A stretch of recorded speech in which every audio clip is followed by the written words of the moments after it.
সংক্ষিপ্ত আলোচনা করব ইনশাআল্লাহ। আল্লাহ রাব্বুল আলামিন সূরা ইব্রাহিমের 34 নম্বর আয়াতে বলেছেন, ওয়া ইন তাউদু নি'মাতাল্লাহি লা তুহসুহা, তোমরা যদি আল্লাহর নিয়ামত গুনতে চাও তা গুনে শেষ করতে পারবে না। বোঝা গেল আমাদের উপর আল্লাহর নিয়ামত অসংখ্য।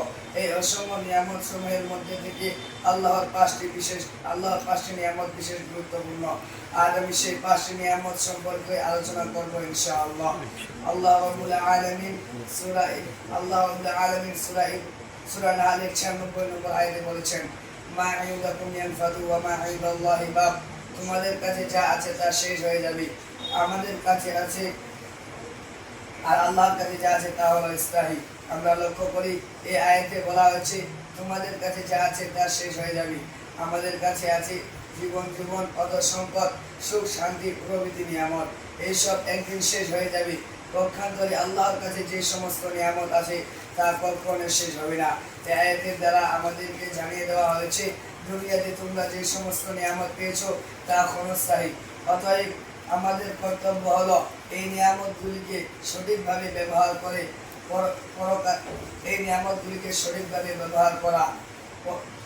করা। এই আয়াতের দ্বারা আমাদেরকে জানিয়ে দেওয়া হয়েছে দুনিয়াতে তোমরা যে সমস্ত নিয়ামত পেয়েছো তা ক্ষণস্থায়ী।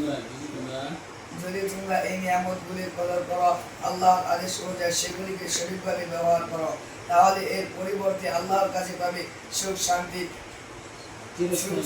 শান্তি চিরস্থায়ী নিয়ামত। বুঝা গেল পরকালে চিরস্থায়ী নিয়ামত পেতে হলে দুনিয়ার ক্ষণস্থায়ী নিয়ামতের কদর করতে হবে। হযরত ওমর ইবনে মাইমুন রাহমাতুল্লাহ আলাইহি হতে বর্ণিত আছে, নবী করিম সাল্লাল্লাহু আলাইহি ওয়াসাল্লাম একজন সাহাবীকে উপদেশ দিয়ে বলেছেন, তুমি 5টি নিয়ামতের কদর করো 5টি জিনিসের পূর্বে। 1.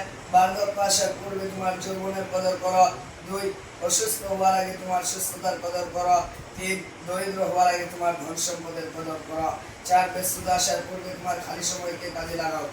5. মৃত্যু আসার পূর্বে তোমার গোটা জীবনকে কাজে লাগাও। এটা ইমাম নাসাঈর সুনানুল কুবরা 4132 নম্বর হাদিস। এই হাদিসে এমন 5টি নিয়ামতের কথা বলা হয়েছে যা ক্ষণস্থায়ী। অতএব আমাদের কর্তব্য হলো এই নিয়ামতগুলিকে সঠিকভাবে কাজে লাগিয়ে চিরস্থায়ী শান্তির ব্যবস্থা করা। নিয়ামত 5টি হলো এই। 1. যৌবনকাল আল্লাহর একটি বড় নিয়ামত। যৌবন জীবনের অতি মূল্যবান সময়। এই সময় মানুষ তাকে শক্তিশালী, কোনো কাজ করার ইচ্ছা করলে তা সহজে করতে পারে। কিন্তু বেশিরভাগ দেখা যায় মানুষ নিজের যৌবনকাল দুনিয়াবি কাজকর্মে কাটিয়ে দেয়। যৌবনকাল মনে করে এখনো তার ধর্ম করার সময় আসেনি, অথচ যৌবনকালই হলো ইবাদতের আসল সময়। সহিহ বুখারীর 660 নম্বর হাদিসে নবী করিম সাল্লাল্লাহু আলাইহি ওয়াসাল্লাম বলেছেন,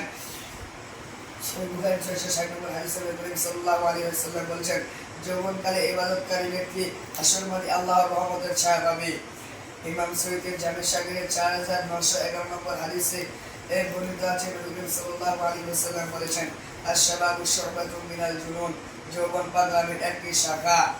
মানুষ সাধারণত যৌবনকাল উন্মাদনায় হিদায়াত জ্ঞান হারিয়ে ফেলে, যৌবনকাল বৃথা কাজে নষ্ট করে। তাই নবী করিম সাল্লাল্লাহু আলাইহি ওয়াসাল্লাম বলেছেন, বার্ধক্য আসার পূর্বে তোমার যৌবনের কদর করো। আল্লাহ তাআলা আমাদের যুব সমাজকে যৌবনের কদর করার তৌফিক দান করুন। 2. সুস্থতা আল্লাহর একটি বড় নিয়ামত। নবী সাল্লাল্লাহু আলাইহি ওয়াসাল্লাম বলেছেন, অসুস্থ হওয়ার আগে তোমার সুস্থতার কদর করো। আমরা বেশিরভাগ মানুষ সুস্থতার কদর করি না। সুস্থ অবস্থায় গাফলাতি করি, মনে করি পরে করব, কিন্তু যখন অসুস্থ হয়ে পড়ি তখন আফসোস করা ছাড়া আর কিছু উপায় থাকে না। তাই নবী সাল্লাল্লাহু আলাইহি ওয়াসাল্লাম বলেছেন, আল্লাহ এই দুটি নিয়ামতে বিশেষ মানুষ ধোঁকায় পড়ে যায়। 1. খালি সময়, 1 সুস্থতা, 2 খালি সময়। আল্লাহ তাআলা আমাদের সকলকে এই নিয়ামতগুলির কদর করার তৌফিক দান করুন। নম্বর 3. ধন সম্পদ আল্লাহর একটি বড় নিয়ামত। নবী সাল্লাল্লাহু আলাইহি ওয়াসাল্লাম বলেছেন, কোন মালদার দরিদ্র হওয়ার আগে তোমার ধন সম্পদের কদর করো। কোন মালদার ব্যক্তি এই গ্যারান্টি দিতে পারবে না যে তার ধন সম্পদ চিরদিন থাকবে, বরং আমরা পাড়ায় দেখে থাকি কাল যে মালদার ছিল আজ সে বড়ই নিঃস্ব। অতএব আল্লাহ যাদেরকে মাল দিয়েছে তাদের উচিত যাকাত দেওয়া, হজ করা, অসহায়দের সহযোগিতা করা। এবং কোনো রকম তাল বাহানা না করে আল্লাহর দেওয়া ধন সম্পদ আল্লাহর মাননীয় পথে আল্লাহর মনোনীত পথে ব্যয় করে পরকালের পথে সঞ্চয়ন করা।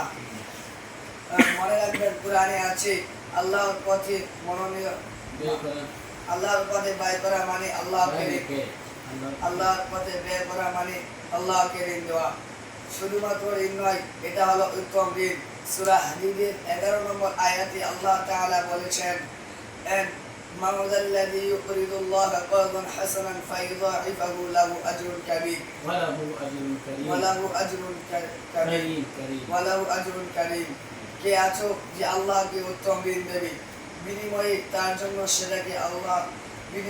জন্য সেটাকে বহু গুণে বৃদ্ধাক্তে দেবেন এবং তার জন্য রয়েছে সম্মানজনক